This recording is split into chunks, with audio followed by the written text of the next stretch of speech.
Milord, आज हमारे साथ कोर्ट में मौजूद हैं रिटायर्ड पोस्टमैन और इन पर यह आरोप है कि ये पोस्ट ऑफिस में आजकल इतना ज्यादा दिखते हैं कि रिटायरमेंट से पहले भी उतना नहीं दिखते थे। ऐसा क्यों? अरे बाबा, वो सरकार का गलती है। मैं सरकार को 1000 बार बोला, लिख के दिया, मेरा पेंशन मेरे हाथ में दो, डाक से मत भेजो, फिर क्या करेगा। देखिए, आप पर यह भी आरोप है कि आप घर की नींद पोस्ट ऑफिस में पूरी करते थे। ऐसा क्यों? अरे बाबा, घर का सब काम मैं पोस्ट ऑफिस में करता था, तो सोने को मिलता था किधर। फिर देखिए, आप पर यह भी आरोप है कि आप अपने काम से बचने के लिए लोगों के खत, लोगों की रजिस्ट्री उनके पते पर पहुंचाने की बजाय कूड़ादान में पहुंचाते थे। ऐसा क्यों? अरे बाबा, वो सब लेटर फालतू रहते थे, उसमें कुछ भी नहीं था, तो काय को साहब लोग को तकलीफ देने का, उनकी बिल्डिंग में जाने का, पहले वॉचमैन को पूछने का, साइन बिन करने का, लिफ्ट पकड़ने का, फिर बेल मारने का। उस समय साहब लोग सोता है, क्या करता है, आराम करता है, काय को किसको डिस्टर्ब करने का। तो इसके लिए वो सारे खत को मैं कूड़ादान में दान करता था।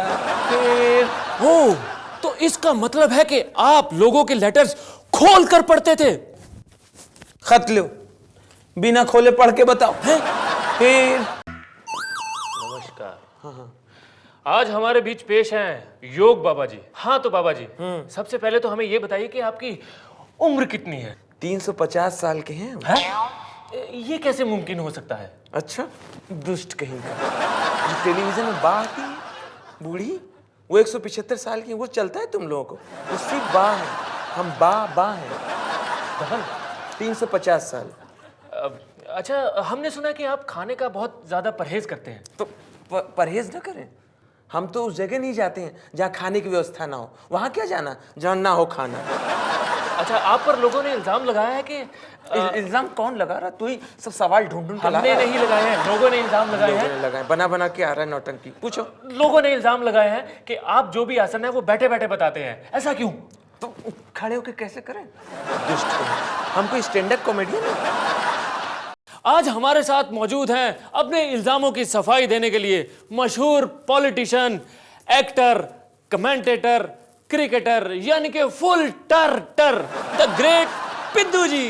ओ छा गए गुरु, छा गए गुरु। ओ जिस तरह से पानी की बूंद दरिया में गिरकर मोती बन जाती है, उसी तरह से बाल बाल मिलके चोटी बन जाती है। एक मिनट पिद्दू जी, एक मिनट। अगर आप शुरू हो गए तो हमारी कार्रवाई नहीं शुरू हो पाएगी। आप पर पहला इल्जाम यह है कि आप चुनाव जीतने के बाद अपने क्षेत्र में, यानी कि अपने एरिया में नहीं गए। ऐसा क्यों? ओ छा गया गुरु, छा गया। मैं क्या बादल हूं जो छा गया? ओ यार, फिर भी तू टाइगर है यार, तू छा गया यार। ओ जिस तरह से गुरु, ज्यादा आम खाने से आम का स्वाद नहीं मिलता, ज्यादा ससुराल जाने से भाग्य नहीं खुलता, उसी तरह से चुनाव जीतने के बाद क्षेत्र में घूमने से ज्यादा काम नहीं चलता। आप पर अगला इल्जाम यह है कि आप लाफ्टर शो में कंटेस्टेंट्स के घटिया जोक्स पर हंसने के पैसे लेते थे।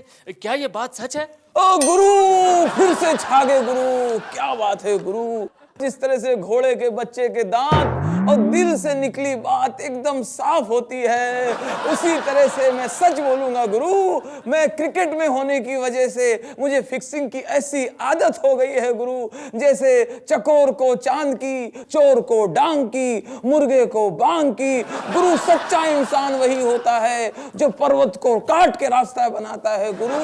हीरे की परख सिर्फ जौहरी को होती है। एक मिनट पिद्दू जी, आप पर अगला इल्जाम यह है कि आप अपनी बातों को बहुत लंबा लंबा खींचते हैं। ऐसा क्यों? तू फिर से छा गया गुरु, तू फिर से छा गया। ओ गुरु, जब मैं ग्राउंड में होता था तो मेरे शॉट लंबे लंबे होते थे, बातें छोटी छोटी होती थी। अब मेरे शॉट बंद हो गए, बातें लंबी लंबी हो गई गुरु। सच्चा इंसान वही होता है जो पर्वत को काट के रास्ता बनाता है गुरु। हीरे की परख सिर्फ जौहरी को होती है। डम डम डिगा डिगा, मौसम भीगा भीगा गुरु। सरकाई लोग खटिया की जाड़ा लगे के पग घुंघरू बांध मीरा नाची थी गुरु। पिद्दू जी, क्या हो गया? चले गए। चले गए? तो पूरा सुन।